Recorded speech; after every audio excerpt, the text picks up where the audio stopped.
నమస్కారాలు. ముందుగా అందరికీ అంతర్జాతీయ మహిళా దినోత్సవ శుభాకాంక్షలు. ఈ అంతర్జాతీయ ఇప్పుడే సరళ గారు శుభాకాంక్షలు అన్నద్దన్నారు. ఇరాన్ యుద్ధం నిజంగానే చాలా చదివినప్పుడు బాధ అనిపించింది. ఇప్పుడు మళ్ళీ ఒకసారి తను చెప్తుంటే కళ్ళ బట్టి నీళ్ళు తిరిగి నా పరిస్థితే కాదు అందరిది అనుకుంటున్నాను. బట్ మనం ఏం చేయగలం అన్నది నిజంగానే నాకు తెలియదు. రాజకీయాల గురించి మాట్లాడేంత పెద్ద ఇది నాకు లేదు. సో ఈరోజు ఈ సందర్భంగా మహిళల ఆరోగ్యం గురించి మాట్లాడటం అనేది చాలా అవసరం. ఎందుకంటే మహిళ ఆరోగ్యం ఉంటేనే మన సొసైటీ స్ట్రాంగ్గా ఉంటుంది. కాబట్టి ఆరోగ్యం గురించి తెలుసుకోవటం ఎంతైనా అవసరం. ఫస్ట్ సరళ గారు ఇప్పుడే చెప్పారు, గివ్ టు గెయిన్.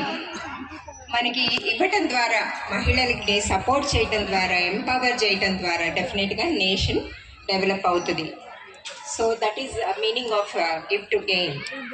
అండ్ మహిళలందరూ కూడా వాళ్ళ హెల్త్ గురించి వాళ్ళు పట్టించుకోవాలి.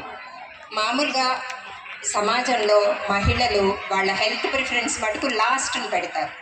పిల్లల గురించి ఆలోచిస్తారు, భర్త గురించి ఆలోచిస్తారు, ఇంట్లో పెద్దవాళ్ళ గురించి ఆలోచిస్తారు, కానీ వాళ్ళ ఆరోగ్యం పట్ల మటుకు శ్రద్ధ వహించరు.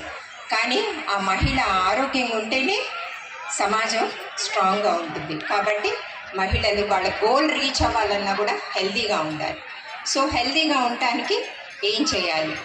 హెల్తీగా ఉండటం అన్నది, మన గురించి మనం పట్టించుకోవటం అన్నది అది సెల్ఫిష్నెస్ కాదు, ఇట్స్ ఎసెన్షియల్.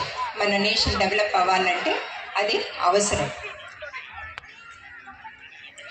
సో మహిళల ఆరోగ్యంగా ఉండాలంటే ముందు అడాల్సెంట్ చిన్నప్పటి నుంచే వాళ్ళ ఆరోగ్యం పట్ల అవగాహన కలిగి ఆరోగ్యంగా ఉంటేనే మహిళలు ఆరోగ్యంగా ఉంటారు.